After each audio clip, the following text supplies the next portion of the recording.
म्हणून आपण सगळेजण त्यांना महादेव नामाने पुकारतो। आणि हे शंकर महादेव स्वयंभू आहे, त्यांना आई वडील कोणच नाही, तरी ते आई महालक्ष्मीला मानतात व वडील ब्रह्मदेवांना मानतात। पण विवाह कस काय झाला, पार्वती संगच कस काय झाला विवाह म्हणजे लग्न। एके दिवशी पार्वतीने 5000 वर्ष तपस्या केली, मग महादेव त्यांच्या समोर आले।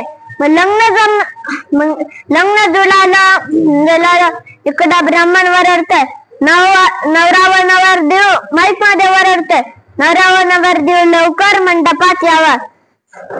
पार्वती गेली लगेच स्टेजवर, पण महादेव आता गाड्यावर आणि भूत काही नाचायचे थांबणार।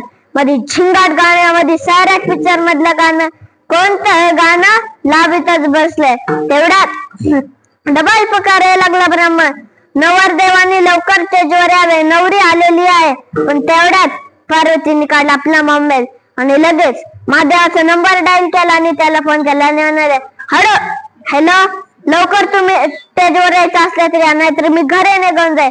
तेवढ्यात त्याने डीजे थांबवा, मला लवकर राहून द्या, नाहीतर माझी बायको जाईल। तेव्हा त्याच्यातलं एक लय चांगराट गडी होता, भूत होता।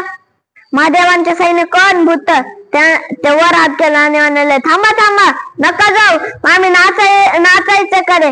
तेव्हा महादेव म्हणते, तुम्ही सगळेजण नाचल्याशिवाय कोणताच लग्नात जुळणार नाही, म्हणून आता ते डीजे समोर नसते, ते महादेवांच्या काळातले भूत असतात। विठाल विठाल